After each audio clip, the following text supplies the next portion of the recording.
Ako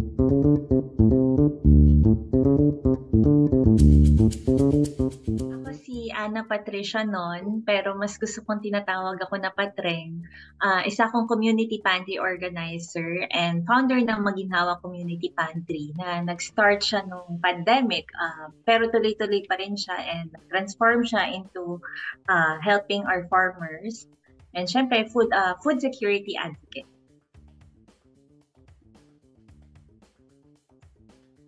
Una muna syempre, isa akong community organizer. Hindi talaga ako yung professional when it comes to ah, social development. Ang background ko isa akong artist. Pero ang pinanggagalingan ko and ang ginawa ko is maging parte ng community. And bilang isang food security advocate, syempre yung pagtulong sa farmers, pagsuporta sa mga call ng farmers natin, pag-rescue ng vegetables. Tapos, isa na dito yung maging accessible yung pagkain para sa atin. So, tuloy-tuloy yung kampanya ng food security. Tapos, hindi syempre natatapos sa food security kasi magkakaugnayan. May sapat ba tayong sahod? Ah, accessible ba yung mga gulay? Nakakarating ba siya dito sa Manila o sa Lulan?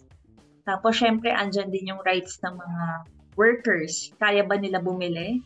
Andyan din yung women's rights na parang yung mga kananayan natin sa community, safe ba sila? So holistic talaga yung pagtingin dapat sa food security, kung nakukuha ba natin yung mga karapatan natin.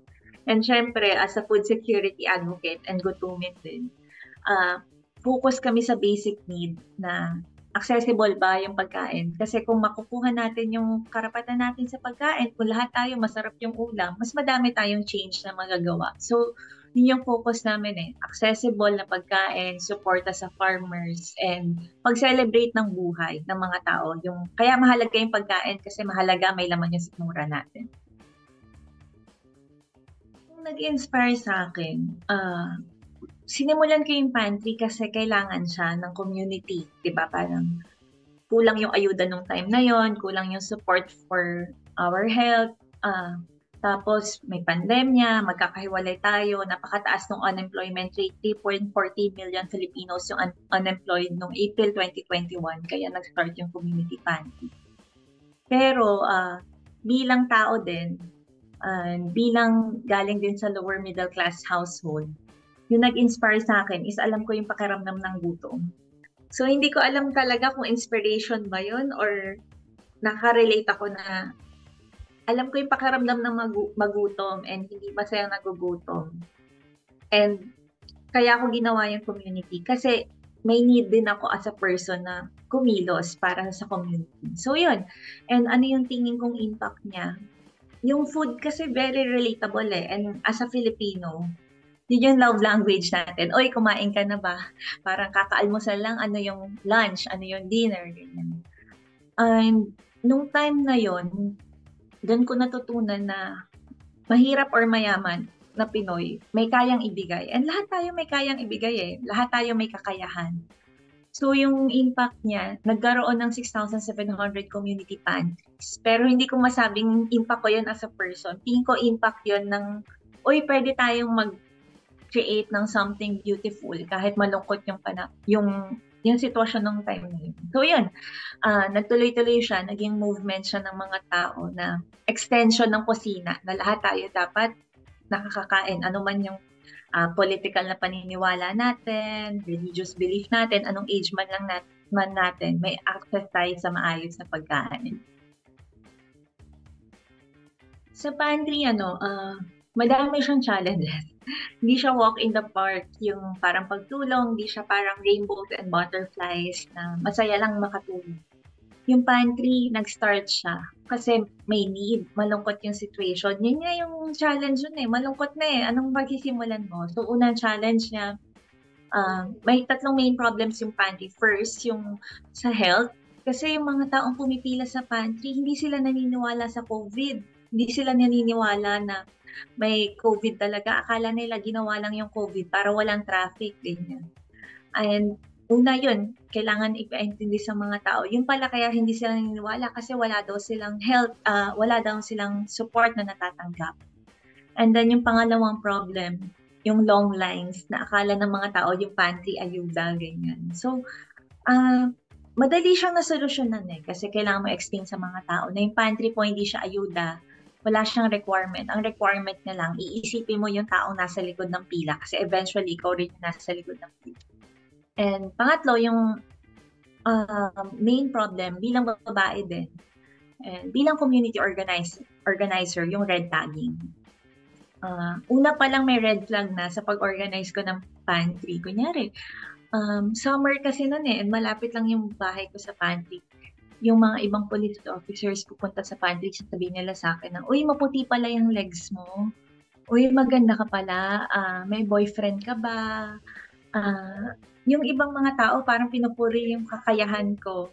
Pero yung iba, itong sa pantry, parang pinupuri ako based na naman sa looks. Parang laging gano'n na lang nakukulong tayo bilang mga babae. Tapos yung na-red tag ako, hindi lang siya basta red tagging yung sisiraan ka online, ang dami ko pa rin fake news na hindi ko na matatanggal sa YouTube. Tapos parang masakit siya bilang babae kasi kung kailan ko pinakakilala yung sarili ko, kung kailan ko in-empower yung sarili ko, tinanggap yung gusto kong pangarap na gawin sa community, doon pa ako sisiraan. And then, bukod pa doon, dahil na-red tag ako ng mga people empower, madaming nag-death threat sa akin, maraming rape threats, and kailangan ko kumuha ng professional help. Tapos yun, kung paano ko siya na-overcome, hindi siya madali. May takot, ganyan. And kailangan ko magsabi sa family ko na, uy, lalabas na ako, magjo-jogging na ako, kung ano mangyari sa akin, ginawa ko yung gusto ko sa buhay ko. Alam mo yun, dapat maglalakad ka lang, safe ka ganyan. So, paano siya na-overcome? With the help of community. Hindi ko ma-survive yung death threats, rape threats, red tagging. Kung hindi dahil din sa mga taong nakasama ko sa community pantry, sa pamilya ko na may magsasabi sa akin na, uy, winuwalk ko yung dog ko every morning, pwede ka namin ihatid sa pantry. Yung tricycle driver, ma'am, patring, ganyan, dadaan lang ako.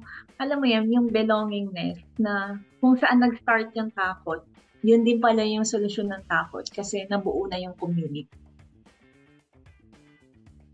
Yung community pantries, it's about collaboration and community. And honestly, hindi ko siya kayang i-sustain mag-isa because of financial constraints. Hindi ko rin kaya i-sustain yung isang pantry. Kailangan talaga siya ng kailangan niya talaga bawat member ng community. So it's about collaboration talaga. And sila celebrate kung ano yung gaano kaliit, gaano kalaki pagsamasamahin natin. Kasi parang lahat yan ng tulong pag pinagsama-sama natin, malaking impact yan. So ano siya una pa lang, very inviting siya na may lugar, safe space siya na, uy, may lugar tayo to practice our good. Kahit yung tao naman ay balance talaga tayo lahat ng good and bad. Pero itong pantry ay it's a safe place to practice goodness and kindness and welcome lahat. Tunan ko sa pantry is pag-reclaim ng space.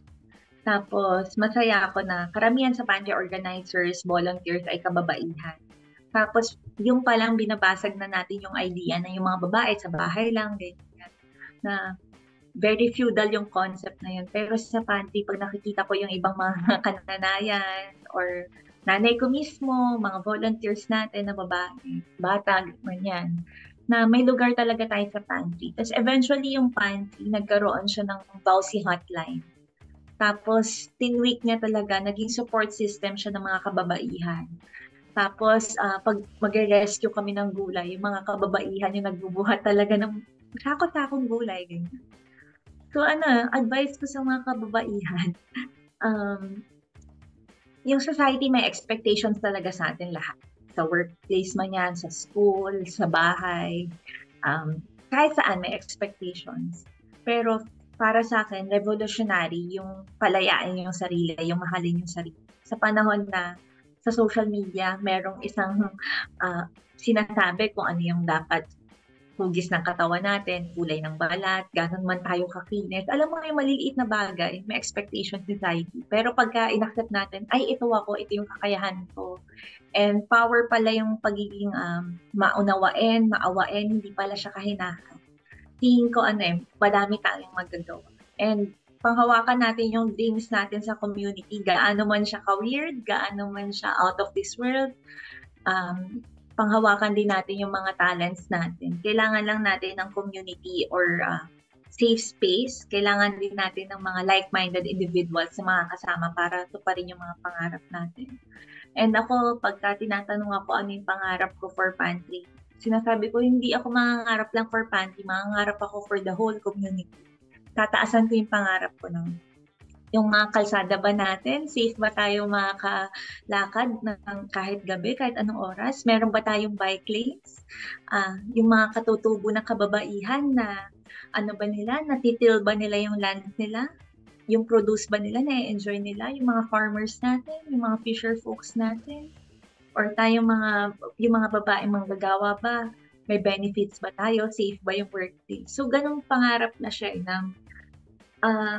yung pangarap ng mataas ay pag level of din kung ano yung deserve natin bilang mga tao, bilang mga babae.